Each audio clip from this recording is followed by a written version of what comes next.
Hello everyone, my name is Riddhi. इस lecture में हम लोग पढ़ेंगे term impeachment and vacancy of the president, governor and vice president. ठीक है, तो इन तीनों के बारे में हम इस लेक्चर में समझेंगे। ये पूरा टॉपिक हिंदी और इंग्लिश मीडियम दोनों में ही अवेलेबल है। तो इसमें हम लोग प्रेसिडेंट, गवर्नर, वाइस प्रेसिडेंट के बारे में साथ में इसलिए पढ़ रहे हैं क्योंकि इजी है साथ में पढ़ना। तीनों की चीज़ें काफ़ी हद तक सिमिलर हैं, तो आपको अलग अलग नहीं पढ़नी पड़ेंगी और कन्फ्यूजन नहीं क्रिएट होंगी। तीनों चीज़ें काफ़ी सिमिलर हैं। बस प्रेसिडेंट जो है वो यूनियन लेवल पे आते हैं, गवर्नर जो है वो स्टेट लेवल पे आते हैं। कुछ छोटी मोटी चीज़ें अलग हैं बट मेजॉरिटी सेम है, इसीलिए कन्फ्यूजन ना हो। ठीक है, अलग अलग पढ़ने पे बहुत टाइम लग जाता है। और वाइस प्रेसिडेंट की भी बहुत ज़्यादा डिफ़िकल्ट कंडीशन नहीं है, उनकी काफ़ी हद तक सिमिलर है in comparison to term impeachment और वैकेंसी की बात करें तो प्रेसिडेंट के साथ उनकी चीज़ें काफ़ी सिमिलर आती हैं। तो स्टार्ट करते हैं। सबसे पहले हम बात करते हैं टर्म ऑफ प्रेसिडेंट्स ऑफिस। तो जो प्रेसिडेंट होते हैं वो 5 साल के लिए ऑफिस में रहते हैं। ठीक है, उस डेट से, जिस डेट को वो ऑफिस एंटर कर रहे हैं, उस डेट से लेकर के पूरे 5 साल तक प्रेसिडेंट अपना ऑफिस होल्ड करते हैं। बट अगर इन केस उन्हें किसी भी कारणवश रिज़ाइन करना पड़ता है तो वो किसको अपना रेजिग्नेशन लेटर देते हैं या किसको संबोधित करते हैं? तो वो अपना जो रेजिग्नेशन लेटर है वो वाइस प्रेसिडेंट को एड्रेस करते हैं अगर उन्हें रिज़ाइन करना है तो। और एक और कंडीशन होती है जिसमें उनको रिमूव कर दिया जाता है ऑफिस से। ऑल्दो ये चीज़ है कि आज तक उन्हें कभी भी किसी भी ऐसे प्रेसिडेंट को इम्पीचमेंट के द्वारा रिमूव नहीं किया गया है, बट स्टिल एक इम्पॉर्टेंट टॉपिक बनता है। तो प्रोसेस ऑफ इम्पीचमेंट भी हम आगे बढ़ेंगे, बट हाँ, अगर प्रेसिडेंट को रिमूव करना हो तो प्रोसेस ऑफ इम्पीचमेंट के द्वारा आप प्रेसिडेंट को रिमूव कर सकते हैं। ठीक है, अब प्रेसिडेंट को अगर अपने जो टर्म है कि जैसे उनका 5 साल का टर्म रहता है, ठीक है, उसके बियॉन्ड भी प्रेसिडेंट कुछ कंडीशंस के अंदर 5 साल के बियॉन्ड भी अपना ऑफिस होल्ड कर सकते हैं। और ये कंडीशन तब होती है अगर मान लो प्रेसिडेंट के इलेक्शंस जो आगे, मान लो इनका 5 साल का टर्म ख़त्म हो गया और आगे आने वाले इलेक्शंस किसी भी कारणवश रोक दिए गए हैं या नहीं हो पाए इलेक्शंस, कोई भी रीज़न हो, तो उस केस में क्या होता है, जब तक उनके सक्सेसर नहीं आ जाते, जब तक नए इलेक्शंस नहीं हो जाते, नए प्रेसिडेंट नहीं आते, तब तक जो करंट प्रेसिडेंट थे अभी 5 साल तक, वही अपना ऑफिस बियॉन्ड 5 ईयर्स भी होल्ड करते हैं। ठीक है, अब एक और कंडीशन यहाँ पर आती है कि अगर री इलेक्शन की बात आती है तो प्रेसिडेंट जो है वो री इलेक्शन के लिए भी, हमारी कंट्री में री इलेक्शन के लिए भी प्रेसिडेंट एलिजिबल हैं, चाहे कितने भी नंबर ऑफ टर्म्स हो। तो प्रेसिडेंट कितनी भी बार आप एक ही प्रेसिडेंट जो है वो प्रेसिडेंट की तौर पर इलेक्ट हो सकते हैं, एक पर्सन। ठीक है, यूएसए में ऑल्दो ये है कि एक प्रेसिडेंट सिर्फ 2 बार ही इलेक्ट हो सकता है, 2 बार से ऊपर इलेक्ट नहीं हो सकते। ठीक है, अब ये हमने पढ़ा कि प्रेसिडेंट की जो ऑफिस की टर्म होती है वो क्या होती है। अब अगर हमें कंपैरिजन में पढ़ना है जैसे इसको गवर्नर और वाइस प्रेसिडेंट के लिए, तो अगर हम गवर्नर की बात करते हैं तो गवर्नर भी 5 साल के ही जितना टर्म होल्ड करते हैं। गवर्नर भी 5 साल तक रहते हैं, वाइस प्रेसिडेंट भी 5 साल तक रहते हैं। और अगर मान लो गवर्नर को या वाइस प्रेसिडेंट को रिज़ाइन करना है तो दोनों ही अपने रेजिग्नेशन लेटर प्रेसिडेंट को देंगे।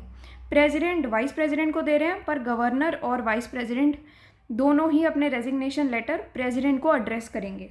ठीक है, अब यहाँ पर जब मैं गवर्नर की बात करती हूँ कि अगर मान लो रिमूव करना है तो प्रेसिडेंट के लिए क्या था, अगर प्रेसिडेंट को रिमूव करना है आप प्रोसेस ऑफ इम्पीचमेंट से रिमूव कर सकते हैं प्रेसिडेंट को, और आज तक कोई प्रेसिडेंट रिमूव नहीं किए गए प्रोसेस ऑफ इम्पीचमेंट से। पर अगर हम गवर्नर की बात करते हैं, गवर्नर के साथ एक इशू यहाँ पर ये आता है जो सुप्रीम कोर्ट ने भी उठाया था कि गवर्नर जो है वो प्लेजर ऑफ द प्रेसिडेंट से सब्जेक्टेड है।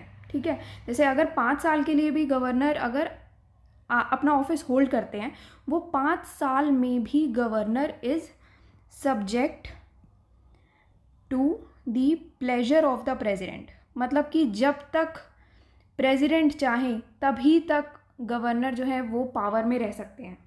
चाहे वो 5 साल के अंदर अंदर, अगर प्रेसिडेंट चाहे तो 5 साल से पहले ही गवर्नर को हटा सकते हैं। गवर्नर को बहुत बार ऐसा भी होता है कि प्रेसिडेंट जो है वो ट्रांसफ़र कर देते हैं कि एक स्टेट में अपॉइंट हुए गवर्नर, दूसरी स्टेट में उनको ट्रांसफ़र कर दिया बाकी की उनकी टर्म के लिए, तो ये भी बहुत इश्यूज़ आ जाते हैं।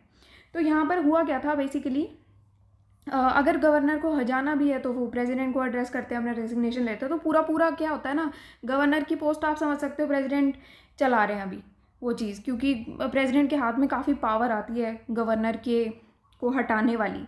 तो सुप्रीम कोर्ट ने ये मुद्दा उठाया था कि प्लेजर ऑफ द प्रेसिडेंट जो है वो जस्टिफिएबल नहीं है गवर्नर के केस में, क्योंकि गवर्नर के पास तो ना ही कोई सिक्योरिटी ऑफ टेन्योर है कि भाई हम 5 साल तक रहेंगे ही रहेंगे, तो कोई सिक्योरिटी ऑफ टेन्योर नहीं है एक तो गवर्नर के पास, और दूसरी चीज़ है गवर्नर के पास कोई नो फिक्स्ड टर्म, कोई फिक्स टर्म भी नहीं है ऑफिस के लिए।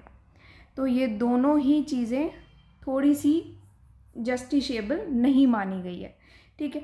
तो क्योंकि ये बात आ जाती है कि प्रेसिडेंट तो कभी भी रिमूव कर सकते हैं फिर गवर्नर को, तो कॉन्स्टिट्यूशन ने ऐसे कोई ग्राउंड्स रखे ही नहीं है कि किस ग्राउंड पर प्रेसिडेंट गवर्नर को हटा सकते हैं। तो इस वजह से यहाँ पर काफ़ी हद तक कन्फ्यूजन्स क्रिएट हो जाती हैं, और बहुत बार ऐसा हो जाता है गवर्नर रिज़ाइन कर देते हैं, या गवर्नर को बोला जाता है रिज़ाइन करने के लिए, गवर्नर रिप्लेस कर दिए जाते हैं, फिर नए गवर्नर्स अपॉइंट होते हैं, गवर्नर ट्रांसफ़र कर दिए जाते हैं, ठीक है। तो ये चीज़ें काफ़ी हद तक आ जाती हैं, फिर एक ही गवर्नर को 2 या 2 से ज़्यादा स्टेट्स में भी अपॉइंट कर दिया जाता है। पर अब जब हम बात करते हैं कि बियॉन्ड, अगर हम मान लो कि 5 साल से ऊपर अगर कोई गवर्नर रहना चाहता है, तो उस एक ही केस में हो सकता है जब अगर मान लो दूसरा गवर्नर अभी तक नहीं अपॉइंट हुए हैं, तो तब तक जो पहले गवर्नर हैं वो 5 साल से आगे तक भी अपना चार्ज अज्यूम कर सकते हैं जब तक नए गवर्नर नहीं आते, ठीक है। तो उसमें ये है कि बेसिकली आइडिया इसके पीछे यही है कि जो गवर्नर हैं एक स्टेट में वो बने रहें, एक इंटररेग्नम ना क्रिएट हो, इंटररेग्नम क्रिएट ना हो। इंटररेग्नम की अगर मैं बात करती हूँ, अगर मैं आपसे पूछूं कि इंटररेग्नम क्या होता है, तो ये चीज़ भी समझने वाली चीज़ है। एक बेसिकली ये ऐसा टाइम ड्यूरेशन होता है, एक ऐसा टाइम ड्यूरेशन होता है जिसमें एक पोजीशन जो है, एक पर्टिकुलर पोजीशन वो वेकेंट है। क्यों वेकेंट है? क्योंकि 2 सक्सेसिव रेंज या फिर रिजीम्स जो हैं वो यहाँ पर ट्रांसफ़र हो रही हैं, जिसमें normal functions of the government या फिर कंट्रोल सस्पेंड हुए हैं। तो यहाँ पर क्या है, अगर मान लो एक गवर्नर चले गए हैं अपना 5 साल का टर्म कंप्लीट करके, गवर्नर चले गए हैं और ये गवर्नर अभी आने बाकी हैं, ये होल्ड पर हैं, तो इसके बीच में अभी ये जो कोई भी पोजीशन नहीं है, यहाँ पर कोई भी पोजीशन ये गवर्नर की होल्ड ही नहीं कर रहा, तो इस खालीपन जो ये वैक्यूम क्रिएट हो गया है, इसको हम लोग कहते हैं इंटररेग्नम। तो ये ऐसी सिचुएशन क्रिएट ना हो, इसी वजह से गवर्नर जो पहले हुए हैं अपॉइंटेड थे, जिन्होंने 5 साल का टर्म कंप्लीट कर लिया ऑलरेडी, उन्हीं को ही कह दिया जाता है कि आप थोड़े टाइम और रुकिए। तो उस केस में गवर्नर जो है वो beyond his term of 5 years अपना चार्ज अज्यूम कर सकते हैं, ठीक है। तो गवर्नर के लिए भी यही सेम चीज़ है, वाइस प्रेसिडेंट के साथ भी यही सेम चीज़ होती है, ठीक है, कि इंटररेग्नम क्रिएट ना हो, वही चीज़ है यहाँ पर, ठीक है। अब यहाँ पर री इलेक्शन की जब बात आती है तो गवर्नर भी कितनी भी बार री इलेक्ट किए जा सकते हैं, ठीक है। अब यहाँ हमने गवर्नर के बारे में देखा, बहुत सिंपल है, बस गवर्नर का आपको मोटा मोटा ये याद रखना है कि गवर्नर का काफ़ी हद तक चीज़ें जो है वो प्रेसिडेंट देख रहे हैं। तो पूरा पूरा आप कह सकते हो कि गवर्नर के साथ थोड़ा सा ये जस्टिफिएबल नहीं होता ये चीज़, ठीक है, कि प्रेसिडेंट कभी भी हटा सकते हैं उनको। अब बारी आती है वाइस प्रेसिडेंट की। वाइस प्रेसिडेंट भी 5 साल के लिए अपना ऑफिस होल्ड करते हैं। वाइस प्रेसिडेंट अपना रेजिग्नेशन प्रेसिडेंट को एड्रेस करते हैं। अब अगर वाइस प्रेसिडेंट को रिमूव करना है तो उनके लिए कोई फॉर्मल इम्पीचमेंट रिक्वायर्ड नहीं है, ठीक है। तो जैसे वाइस प्रेसिडेंट नॉर्मली होता क्या है कि उनको रिमूव किया जा सकता है ऑफिस से, अपने टर्म कंप्लीशन से पहले भी उनको रिमूव किया जा सकता है। मान लो 5 साल अभी पूरे नहीं हुए हैं और आपको वाइस प्रेसिडेंट को हटाना है, तो वो भी किया जा सकता है। उसके लिए कोई फॉर्मल इम्पीचमेंट का प्रोसेस रिक्वायर्ड नहीं है उनके लिए।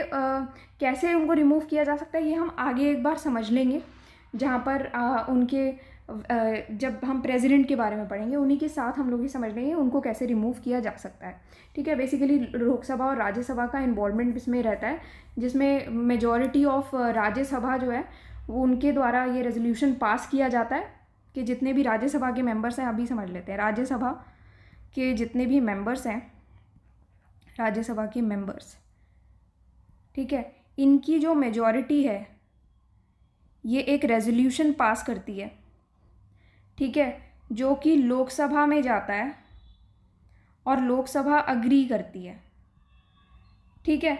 अगर लोकसभा ने ये चीज़ अग्री कर ली तो ये एक मीन्स होता है कि रेजोल्यूशन जो है वो लोकसभा राज्यसभा में पास होना चाहिए एक इफ़ेक्टिव मेजॉरिटी के थ्रू, और लोकसभा में सिंपल मेजॉरिटी के थ्रू पास होना चाहिए। इफ़ेक्टिव और सिंपल मेजॉरिटी क्या होती है वो भी मैं आपको भी समझा दूंगी, डिटेल में समझा दूंगी, ठीक है। बट ये चीज़ आप अभी आप ये समझ लो कि वाइस प्रेसिडेंट जो है उनके लिए फॉर्मल इम्पीचमेंट नहीं है, उनको आप ऐसे भी हटा सकते हैं रेजोल्यूशन पास करके, वो चीज़ अभी हम एक्सप्लेनेशन में पढ़ लेंगे।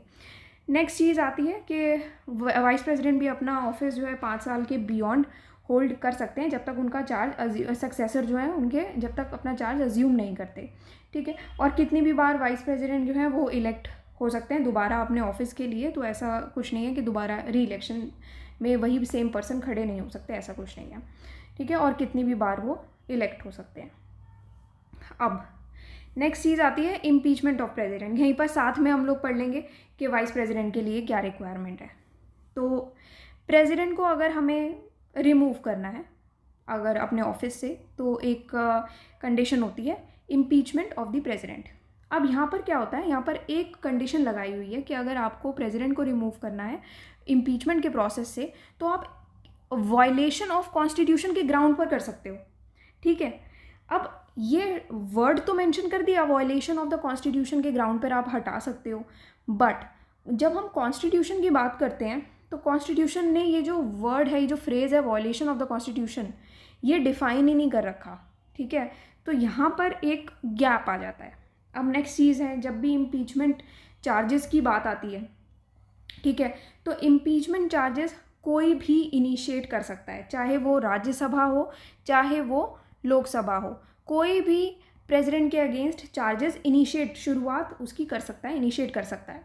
बट ये चार्जेस कैसे होते हैं, तो ये जो चार्जेस हैं 1/4 मेंबर्स ऑफ द हाउस उनके द्वारा साइन होने चाहिए। फॉर एग्जांपल एक कोई भी आप हाउस लेते हैं, लोकसभा का हाउस ले लेते हैं, ठीक है, लोकसभा के 1/4 मेंबर्स के द्वारा ये चार्जेस, ठीक है, मान लो लोकसभा ने चार्जेस फ्रेम किए हैं, तो यहाँ के 1/4 मेंबर्स इन चार्जेस पर यहाँ पर साइन करेंगे, ठीक है। अब यहाँ पर साइन कर दिया, और साइन करने पर 14 दिन का प्रायर नोटिस भी दिया जाएगा प्रेसिडेंट को। 14 डेज नोटिस प्रेसिडेंट को देना ज़रूरी है इस केस में, इम्पीचमेंट के केस में। जब इम्पीचमेंट रेजोल्यूशन पास हो जाता है, पास कैसे होता है इम्पीचमेंट रेजोल्यूशन, अब ये प्रोसेस था पहला साइन का। सेकंड प्रोसेस आपका आता है जब आपका रेजोल्यूशन पास करवाना है। रेजोल्यूशन पास के लिए कंडीशन आपकी ये होती है कि मान लो लोकसभा है, इसका टोटल मेंबरशिप जो है लोकसभा की, ठीक है, उसका 2/3 आप कर दो। अब इस 2/3 की जो मेजॉरिटी है ये इस इम्पीचमेंट रेजोल्यूशन को पास करेगी, ठीक है। अब जब ये चीज़ पास हो जाएगी तो थर्ड जो स्टेज आती है उसमें क्या होता है कि ये पूरा जो रेजोल्यूशन है ये दिया जाएगा दूसरे हाउस को, सेकंड हाउस। मतलब कि यहाँ इस केस में जो एग्जांपल दिया है, यहाँ पर मैं एग्जांपल के तौर पर ये ले रही हूँ कि राज्यसभा, ठीक है, वैसे राज्यसभा में भी उठाया जा सकता था, तो ऐसा कुछ नहीं है कि सिर्फ लोकसभा उठा सकता है, यहाँ पर ऐसा कुछ नहीं है। वाइस प्रेसिडेंट के केस में होता है ये कि सिर्फ राज्यसभा ही इंट्रोड्यूस कर सकता है, बट प्रेसिडेंट के केस में कोई भी हाउस इंट्रोड्यूस कर सकता है, इनिशिएट कर सकता है इम्पीचमेंट का प्रोसेस, ठीक है। तो अब जब टोटल मेंबरशिप ऑफ लोकसभा, ठीक है, total membership of one house का जो 2/3 है उसकी जो मेजॉरिटी है उसके द्वारा जब रेजोल्यूशन इम्पीचमेंट रेजोल्यूशन पास कर दिया जाता है, तो ये रेजोल्यूशन अब दूसरे हाउस को भेज दिया जाता है। इस केस में जो हमने एग्जांपल लिया इसमें दूसरा हाउस है राज्यसभा। अब राज्यसभा जो है वो इन चार्जेस को इन्वेस्टिगेट करेगी, ठीक है, ये चार्जेस हो रहे हैं इन्वेस्टिगेट चार्जेस। ओके, अब प्रेसिडेंट के पास पूरा राइट होता है कि वो अपनी इन्वेस्टिगेशन में अपीयर भी हो और खुद को रिप्रेजेंट भी कर सकते हैं, ठीक है, और या फिर कोई और रिप्रेजेंट भी कर सकता है उनको, तो वो उनके पास ये पूरा राइट है अपीयर होने का और टू बी रिप्रेजेंटेड। अब अगर जो दूसरा हाउस है, इस केस में राज्यसभा, जैसे एग्जाम्पल के तौर पे अगर राज्यसभा जिसने इन्वेस्टिगेट कर लिए हैं चार्जेस, इन्होंने भी ये कह दिया कि हाँ ये चार्जेस बिल्कुल सही है और उन्होंने ये चार्जेस को सस्टेन कर लिया, ये 4th पॉइंट आ गया आपका, सस्टेन चार्जेस बाय राज्यसभा, और अगर राज्यसभा भी ये पूरा रेजोल्यूशन, जो टोटल मेंबरशिप है राज्यसभा की, जो टोटल मेंबरशिप है उसका 2/3 मेंबर्स की मेजॉरिटी के द्वारा ये रेजोल्यूशन पास कर देता है, मतलब कि लोकसभा ने तो कर ही दिया, अब अगर राज्यसभा भी ये इम्पीचमेंट रेजोल्यूशन को majority of 2/3 of the total membership से पास कर देता है, तो प्रेसिडेंट को रिमूव कर दिया जाता है अपने ऑफिस से, ठीक है। जैसे ही जिस डेट को ये रेजोल्यूशन पास होता है उसी डेट से president stands removed from his office, ठीक है। ये सिंपल प्रोसेस है जो आपको ध्यान में रखना है। 2/3 majority of the total membership of the house, ये आपको ध्यान में रखना है इन केस ऑफ प्रेसिडेंट। भूलना नहीं है, बार बार रिवाइज कर लेना, लेक्चर दोबारा सुन लेना क्या लॉजिक है, तो ये चीज़ आपको ध्यान में रखनी है, ठीक है। अब ये जो प्रोसेस है बेसिकली अगर हम समझें, ये पूरा आप पढ़ लेना, ये मैंने वही समझाया है जो ऑलरेडी अभी आपने समझा है ना, इसलिए थ्योरी फॉर्म में है बस, पर आपको मोटा मोटा इसको समझना पड़ेगा, जो तो आप समझ चुके हो इसको बस पढ़ लेना, रीड कर लेना, आपको एग्जैक्टली समझ में आ जाएगा कि मैंने क्या पढ़ाया अभी, ठीक है। अब एक चीज़ यहाँ पर है कि ये जो इम्पीचमेंट का जो पूरा प्रोसेस होता है वो एक क्वासी जुडिशियल प्रोसेस है, ठीक है, क्वासी जुडिशियल प्रोसीजर है ये। क्वासी जुडिशियल प्रोसीजर की अगर मैं बात करती हूँ तो ये क्या होता है, तो एक क्वासी जुडिशियल बॉडी एक ऐसी नॉन जुडिशियल बॉडी होती है जो कि लॉ को इंटरप्रेट करती है, लॉ को इंटरप्रेट कर सकती है। तो उसके पास क्या होता है कि जैसे एक ट्रिब्यूनल बोर्ड हो गया या एक आर्बिट्रेटर हो गया, तो उसी की तरह होती है, ठीक है। उसके पास बेसिकली ऐसी पावर्स और प्रोसीजर्स होती हैं जैसी पावर्स कोर्ट ऑफ लॉ के पास या किसी जज के पास हो, ठीक है। तो यहाँ पर होता क्या है कि वो फैक्ट्स को डिटरमाइन करती हैं और कंक्लूजन्स भी ड्रॉ करती हैं ताकि वो एक ऑफिशियल एक्शन का बेसिस जो है वो प्रोवाइड कर सकें, ठीक है। तो वो एक लीगल पेनल्टी प्रोवाइड कर सकती हैं, एक रेमेडी दे सकती हैं सिचुएशन को, ठीक है, और वो लीगल राइट्स को, ड्यूटीज़ को, और अगर कोई स्पेशल पार्टीज़ हैं उनकी प्रिविलेजेस को भी ये अफेक्ट कर सकती हैं, ठीक है। कोर्ट का बेसिकली बर्डन कम करने के लिए क्वासी जुडिशियल प्रोसीजर्स किए जाते हैं। तो ये जो पूरा प्रोसीजर है इम्पीचमेंट का, प्रेसिडेंट के इम्पीचमेंट का, ये एक क्वासी जुडिशियल प्रोसीजर है जहाँ पर 2 चीज़ें हैं जो नोट करने वाली हैं। पहली चीज़ ये है कि यहाँ पर आपको ध्यान रखना है, जब हमने प्रेसिडेंट के इलेक्शन की बात की थी ना, यहाँ पर बिल्कुल उल्टा हो जाता है, ठीक है। तो यहाँ पर अब है क्या, जितने भी नॉमिनेटेड मेंबर्स हैं either house of the parliament, मतलब कि लोकसभा और राज्यसभा, इनके जो नॉमिनेटेड मेंबर्स हैं वो प्रेसिडेंट के इम्पीचमेंट में पार्टिसिपेट कर सकते हैं। बट मैंने आपको समझाया था कि नॉमिनेटेड मेंबर्स प्रेसिडेंट के इलेक्शन में तो पार्टिसिपेट करते ही नहीं हैं, तो इलेक्शन में पार्टिसिपेट नहीं करेंगे बट इम्पीचमेंट में पार्टिसिपेट करेंगे।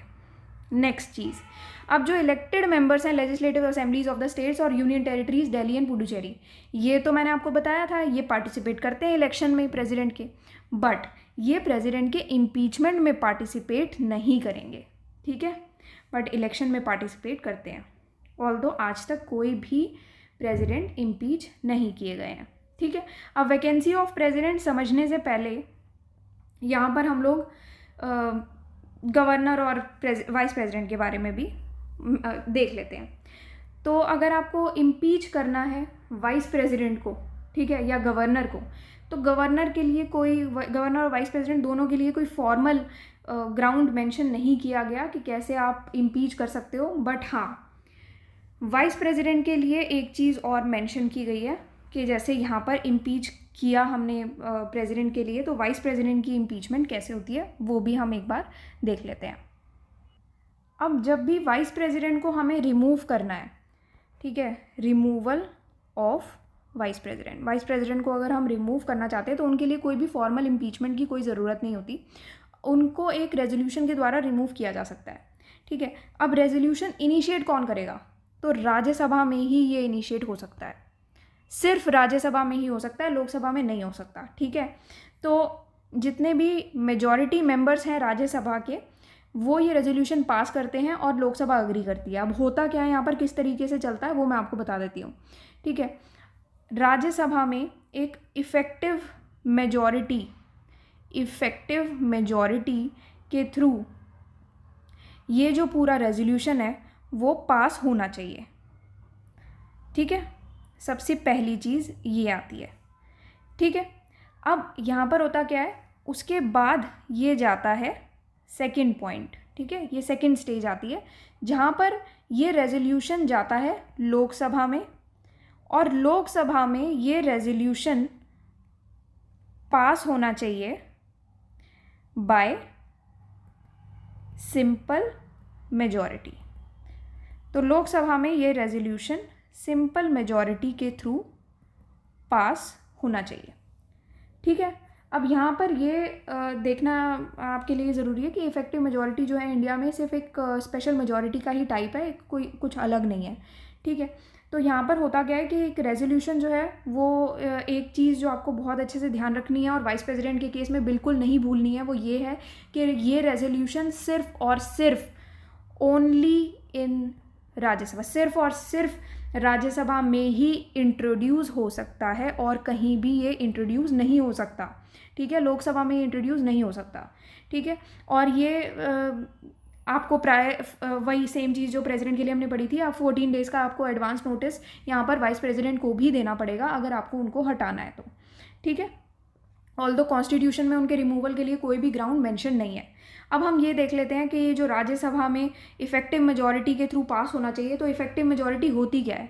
इफ़ेक्टिव मेजॉरिटी बेसिकली ये होती है जो इफ़ेक्टिव स्ट्रेंथ है एक हाउस की, इफ़ेक्टिव स्ट्रेंथ है एक हाउस की, ठीक है, उसका मोर देन 50%। ठीक है, तो इसमें क्या हो गया कि जो आपकी टोटल स्ट्रेंथ हो गई ना, फॉर एग्जांपल राज्यसभा के केस में टोटल स्ट्रेंथ कितनी है कि मान लो 245 मेंबर्स हैं, तो 245 मेंबर्स में आप समझ लो कि अगर 45 वैकेंसीज़ हैं, ठीक है, तो इफ़ेक्टिव स्ट्रेंथ कितनी हुई? 200 हो गई इफ़ेक्टिव स्ट्रेंथ। अब 200 का 50% कर दो तो कितना हुआ? 100 हो गया। 100 में आप +1 कर दो, क्योंकि आपको मेजॉरिटी लेनी है ना, मोर देन 50% लेना है, यहाँ पर ये लिखा है ना मोर देन 50%, तो यहाँ पर 100 + 1 करोगे 101 हो गई। तो 101 लोग जो है वो यहाँ पर ये रेजोल्यूशन पास करेंगे, तभी ये रेजोल्यूशन इफ़ेक्टिव मेजॉरिटी से पास माना जाएगा, और फिर ये पूरा जो रेजोल्यूशन है वो ले जाएगा लोकसभा में सिंपल मेजॉरिटी के थ्रू पास होने। सिंपल मेजॉरिटी क्या होती है? जितने भी मेंबर्स प्रेजेंट एंड वोटिंग हैं, जितने भी मेंबर्स प्रेजेंट हैं और वोट कर रहे हैं, उन मेंबर्स का मोर देन 50%, 50% से ज़्यादा। ठीक है, इसको हम फंक्शनल मेजॉरिटी या वर्किंग मेजॉरिटी भी कहते हैं। ठीक है, तो यही एक सिंपल मेजॉरिटी जो है वो सबसे ज़्यादा यूज़ की जाती है पार्लियामेंट्री बिजनेस में। ठीक है, तो यहाँ पर हम समझ लेते हैं इजी लैंग्वेज में कि होती क्या है।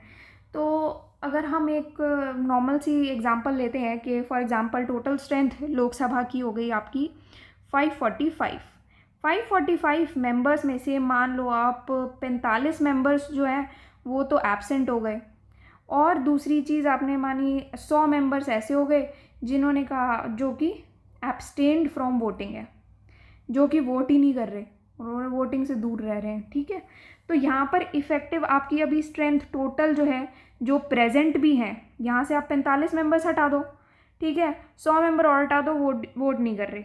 ठीक है, तो टोटल आपकी स्ट्रेंथ कितनी हो गई? टोटल आपकी स्ट्रेंथ यहाँ पर हो गई आपकी 400 मेंबर्स। 400 लोग बचे। 400 लोग वो हैं जो कि प्रेजेंट भी हैं और वोट भी कर रहे हैं, प्रेजेंट एंड वोटिंग। तो अब सिंपल मेजॉरिटी कितना हुई? 400 का हाफ कर दो, 200 हो गई।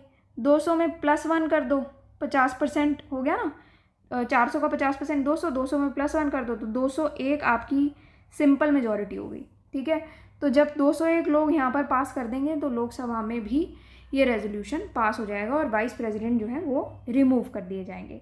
जब भी हम ऑर्डिनरी बिल्स की जैसे बात करते हैं ना, तो दोनों हाउसेज ऑफ पार्लियामेंट में जब ऑर्डिनरी बिल्स आते हैं तो उनको सिंपल मेजॉरिटी से ही पास करवाया जाता है। ठीक है, जब इंडियन हमारे जो प्रेसिडेंट हैं उनके असेंट देने से पहले हम ऑर्डिनरी बिल जो है वो दोनों हाउसेज ऑफ द पार्लियामेंट में सिंपल मेजॉरिटी से पास करवाते हैं। बट ठीक है, हम ये चीज़ बाद में पढ़ेंगे, जब पार्लियामेंट वाला लेक्चर पढ़ेंगे ना, उसमें अच्छे से आपको समझा दूंगी कि कैसे होता है। तो ये था आपका वाइस प्रेसिडेंट के केस में कि उनको कैसे रिमूव किया जाता है। अब हम देख लेते हैं कि वैकेंसी, जब हम प्रेसिडेंट की वैकेंसी के बारे में बात करते हैं तो उसमें क्या होता है। तो वैकेंसी जो है वो कुछ केसेस में अकर हो सकती है प्रेसिडेंट के ऑफिस में। सबसे पहले तो ये केस होता है कि आपका उनका टेन्योर ही एक्सपायर हो गया, 5 साल पूरे हो गए, या फिर अगर प्रेसिडेंट ने रिज़ाइन कर दिया या उनकी डेथ हो जाती है, या फिर उनको इम्पीचमेंट के प्रोसेस से रिमूव कर दिया गया है। ठीक है, इम्पीचमेंट का प्रोसेस सिर्फ और सिर्फ प्रेसिडेंट के लिए ही यूज़ किया गया है। ठीक है, उन्हीं के लिए यूज़ किया जाता है। और या फिर एक और कंडीशन होती है कि उनको वो डिसक्वालीफाइड हैं ऑफिस होल्ड करने के लिए, या फिर अगर उनके इलेक्शंस वॉइड डिक्लेयर कर दिए गए। उनके इलेक्शन को वॉइड कौन डिक्लेयर कर सकता है? मैंने आपको बताया था इलेक्शंस के लेक्चर में, सुप्रीम कोर्ट। अगर कोई भी डिस्प्यूट अराइज हो जाता है, कोई भी कन्फ्लिक्ट अराइज हो जाता है, तो वो सुप्रीम कोर्ट के पास जाते हैं। ठीक है, तो वो उनके इलेक्शन को वॉइड डिक्लेयर कर सकते हैं। अगर वो केस हो जाता है तो उस केस में भी प्रेसिडेंट की सीट पर वैकेंसी आ जाती है। अब जब भी वैकेंसी एक्सपायरेशन ऑफ टेन्योर के केस में आती है कि भाई 5 साल पूरे हो गए, तो अब 5 साल पूरे होने से पहले सबसे पहले तो इलेक्शन हो जाने चाहिए। ठीक है, अब इन केस अगर इलेक्शन किसी भी कारणवश डिले हो जाते हैं, कुछ भी ऐसी कंडीशन आती है कि इलेक्शन नहीं हो पाए, तो जो आउटगोइंग प्रेसिडेंट है जिनका टर्म अभी 5 साल का पूरा हो गया, वही कंटिन्यू करेंगे ऑफिस होल्ड करना जब तक उनके जो सक्सेसर हैं वो चार्ज नहीं संभालते। ठीक है, अगर ऑफिस जो है वो वेकेंट हो गया है रेजिग्नेशन, रिमूवल या डेथ की वजह से, या फिर इसी तरीके की किसी रीज़न की वजह से कि प्रेसिडेंट ने रिज़ाइन किया, रिमूव कर दिया गया है प्रेसिडेंट को, या फिर उनकी डेथ हो गई है, तो उस केस में इलेक्शन जो है 6 महीने के अंदर अंदर करवा देने ज़रूरी हैं। ठीक है, अब जो नए प्रेसिडेंट आएंगे वो 5 साल तक अपने ऑफिस में रहेंगे। कौन से 5 साल तक? जिस डेट को वो अपना चार्ज संभाल रहे हैं उससे। ठीक है, जिस डेट को उनको इलेक्ट किया गया उस डेट से। अब अगर अगर एक वैकेंसी अकर होती है, रेजिग्नेशन, रिमूवल, डेथ या इसी वजह से, तो वाइस प्रेसिडेंट जो है वो प्रेसिडेंट की तरह एक्ट करते हैं जब तक एक नए प्रेसिडेंट इलेक्ट नहीं हो जाते। तो अगर मान लो कि प्रेसिडेंट की सीट बिल्कुल ही खाली हो गई है ना, तो इस केस में वाइस प्रेसिडेंट आ जाते हैं और वो प्रेसिडेंट का जो पोजीशन है वो संभालते हैं जब तक नए प्रेसिडेंट इलेक्ट नहीं हो जाते। ठीक है, और नए प्रेसिडेंट जो है अगेन 6 महीने के अंदर अंदर आपको इलेक्शन करवाने हैं। अब जो भी सिटिंग प्रेसिडेंट है वो अगर अपने जो फंक्शंस हैं वो डिस्चार्ज नहीं कर पा रहे, कि मान लो प्रेसिडेंट आ नहीं पाए, ठीक है, या फिर प्रेसिडेंट बीमार हैं और कोई भी वजह हो गई, तो वाइस प्रेसिडेंट उनके फंक्शंस परफॉर्म करेंगे जब तक नए प्रेसिडेंट नहीं आ जाते। और इन केस वाइस प्रेसिडेंट नहीं आ सकते तो उस केस में जो CJI हैं हमारे, वो उनकी ड्यूटीज़ परफॉर्म करेंगे, chief justice of India. Okay, और अगर CJI भी प्रेजेंट नहीं है, अगर उनकी भी ऑफिस वेकेंट है, तो उस केस में जो सीनियर मोस्ट जज हैं सुप्रीम कोर्ट के, वो प्रेसिडेंट की तरह एक्ट करते हैं। अब जब भी एक पर्सन प्रेसिडेंट की तरह एक्ट कर रहा होता है तो वो प्रेसिडेंट की जितनी भी पावर्स हैं, इम्यूनिटीज़ हैं, वो सब इन्जॉय करता है, और उनको सारे जितने भी इमोल्यूमेंट्स, अलाउंसेस, प्रिविलेजेस जो भी पार्लियामेंट ने डिटरमाइन किए हैं वो प्रेसिडेंट के लिए उनको मिलते हैं प्रेसिडेंट के तौर पर। ठीक है, तो ये आपका हो गया प्रेसिडेंट के बारे में कि क्या उनकी वैकेंसी के टाइम पर क्या होता है। अब अगर यही सेम चीज़ वैकेंसी आ जाती है वाइस प्रेसिडेंट के केस में, तो वाइस प्रेसिडेंट का भी बिल्कुल सेम चीज़ें होती हैं। ठीक है, कि अगर वैकेंसी इन चीज़ों की वजह से आ सकती है वाइस प्रेसिडेंट के केस में। अब अगर एक्सपायर हो जाता है उनका टेन्योर, तो वाइस प्रेसिडेंट के केस में भी इलेक्शंस जो हैं वो एक्सपायरेशन ऑफ द टर्म से पहले पहले हो जाने चाहिए, कि 5 साल ख़त्म होने से पहले ही वाइस प्रेसिडेंट के लिए इलेक्शन होने चाहिए। बट गवर्नर के केस में ऐसा नहीं है, ठीक है। अगर किसी भी कारणवश कुछ इलेक्शन में डिले हो जाता है तो जब तक वाइस प्रेसिडेंट नए अपॉइंट नहीं होते तब तक जो पुराने वाइस प्रेसिडेंट होते हैं जिनका टेन्योर अभी 5 साल तक का पूरा हुआ है, वही जो वाइस प्रेसिडेंट की पोजीशन है वही चार्ज अपना संभालेंगे और थोड़ा 5 साल से थोड़ा एक्सटेंड हो जाएगा वो चीज़। बट ये चीज़ गवर्नर के लिए एप्लीकेबल नहीं है। अब अगर मान लो ऑफिस जो है वाइस प्रेसिडेंट का बिल्कुल खाली ही हो जाता है तो उस केस में जो वाइस प्रेसिडेंट के इलेक्शन है उनके लिए बस यही कहा गया है कि जल्दी से जल्दी हो जाने चाहिए। जैसे प्रेसिडेंट के लिए है ना कि 6 महीने के अंदर अंदर कराने ज़रूरी है, बट वाइस प्रेसिडेंट के लिए ऐसा नहीं कहा गया है। वाइस प्रेसिडेंट के लिए बस यही है कि जल्दी से जल्दी इलेक्शन करवाओ, ठीक है। तो यही है बेसिकली, ये चीज़ें कॉन्स्टिट्यूशन ने इसीलिए कही हैं कि इंटररेग्नम ना क्रिएट हो, प्रेसिडेंट के केस में भी वाइस प्रेसिडेंट के केस में भी, कि आपका ऐसा बिल्कुल ही खाली हो गया ऑफिस, वो चीज़ नहीं क्रिएट होनी चाहिए। ऑल राइट, अब नेक्स्ट चीज़ है कि यहाँ पर कि अगर नए प्रेसिडेंट जो है वो 5 साल तक अपने ऑफिस में रहते हैं, वही सेम चीज़ जो है वो वाइस प्रेसिडेंट के केस में भी है कि नए वाइस प्रेसिडेंट भी 5 साल तक अपने ऑफिस में रहते हैं। ओके, तो यहाँ पर ये चीज़ें हमने समझी वाइस प्रेसिडेंट के केस में भी। वाइस प्रेसिडेंट का तो बहुत सिंपल था, बहुत ज़्यादा कुछ नहीं है और काफ़ी सिमिलर है, जैसे प्रेसिडेंट का है वैसे ही वाइस प्रेसिडेंट का है कि क्या कंडीशंस होती हैं उनकी, जो वैकेंसी आ जाती है ऑफिस में, तो दोनों का बिल्कुल सेम ही है, ठीक है। अब जैसे हमने यहाँ पर वाइस प्रेसिडेंट की तो बात कर ली, पर गवर्नर के केस में हमने ये देखा था कि यहाँ पर गवर्नर का ऐसा कुछ नहीं है। तो गवर्नर का क्या है वो भी मैं आपको शॉर्ट में समझा देती हूँ। गवर्नर का तो बहुत ही सिंपल है, ठीक है। तो प्रेसिडेंट क्या करते हैं कि जैसे मान लो अगर गवर्नर का एक जगह का ऑफिस खाली हो गया तो प्रेसिडेंट एक गवर्नर को दूसरी स्टेट में भी अपॉइंट कर सकते हैं या ट्रांसफ़र कर सकते हैं, या फिर एक ही गवर्नर को एक से ज़्यादा स्टेट में वहाँ पर अपॉइंट किया जा सकता है, ठीक है। या जिस भी गवर्नर का टर्म एक्सपायर हुआ है उसी को ही वही सेम स्टेट में रीअपॉइंट भी किया जा सकता है, या फिर किसी और स्टेट में रीअपॉइंट किया जा सकता है। या फिर गवर्नर जो होते हैं वो अपना ऑफिस जो है वो बियॉन्ड 5 ईयर्स भी होल्ड करते हैं जब तक उनके सक्सेसर जो है वो चार्ज अज्यूम नहीं करते। तो इसमें भी आइडिया यही है कि इंटररेग्नम नहीं होना चाहिए, कि एक स्टेट में एक गवर्नर होना ही होना चाहिए। तो बिल्कुल पोजीशन आप गवर्नर की खाली नहीं रख सकते हो। अगर एक गवर्नर जो है किसी भी कारणवश चले जाते हैं, उनकी डेथ हो जाती है या कोई वो रिज़ाइन कर देते हैं, कुछ भी ऐसा केस हो जाता है, तो इस केस में प्रेसिडेंट जो है वो कुछ ऐसे प्रोविजंस बनाते हैं जो उनको लगता है कि ये फंक्शंस जो हैं गवर्नर के डिस्चार्ज किए जा सकते हैं, ठीक है। जैसे फॉर एग्ज़ाम्पल जब गवर्नर नहीं है, अगर उनकी डेथ हो रही है, वो रिज़ाइन कर गए हैं, तो फिर उस केस में chief justice of the state high court, मतलब कि अगर जिस भी पर्टिकुलर स्टेट के गवर्नर ने रिज़ाइन किया है या जिनका भी ऑफिस खाली हो गया है या उनकी डेथ हो गई है, तो उसी पर्टिकुलर स्टेट हाई कोर्ट के जो चीफ जस्टिस होते हैं वो आके गवर्नर का ऑफिस संभालते हैं, ठीक है। यही होता है, तो उनको अपॉइंट किया जाता है कि वो टेम्पररी जो गवर्नर हैं उस पर्टिकुलर स्टेट के, उनके फंक्शंस को डिस्चार्ज करें जब तक एक नए गवर्नर अपॉइंट नहीं हो जाते। तो गवर्नर का बहुत ही सिंपल यही है बस, ठीक है। तो आज के लेक्चर में हमने ये वैकेंसीज़ वगैरह पढ़ाई। नेक्स्ट लेक्चर में हम लोग प्रेसिडेंट के पावर्स एंड फंक्शंस पढ़ेंगे और उसके साथ ही साथ हम डिस्कस कर लेंगे कि गवर्नर के और वाइस प्रेसिडेंट के पावर्स एंड फंक्शंस क्या है। Also this is our website synopsisis.in। यहाँ पर आप जनरल स्टडीज़ के कोर्स में जाओगे, प्रीलिम्स 2.0 क्रैश कोर्स आपको दिख जाएगा और प्रीलिम्स क्लासरूम कोर्स दिख जाएगा। तो ये पर्टिकुलर लेक्चर जो हमने डिस्कस किया है ये प्रीलिम्स 2.0 2022 क्रैश कोर्स का भी पार्ट है और प्रीलिम्स क्लासरूम का भी पार्ट है। प्रीलिम्स क्लासरूम और इसमें डिफरेंस ये है कि क्रैश कोर्स की वैलिडिटी अभी के प्रीलिम्स तक ही है, जबकि प्रीलिम्स क्लासरूम की वैलिडिटी नेक्स्ट प्री तक रहेगी।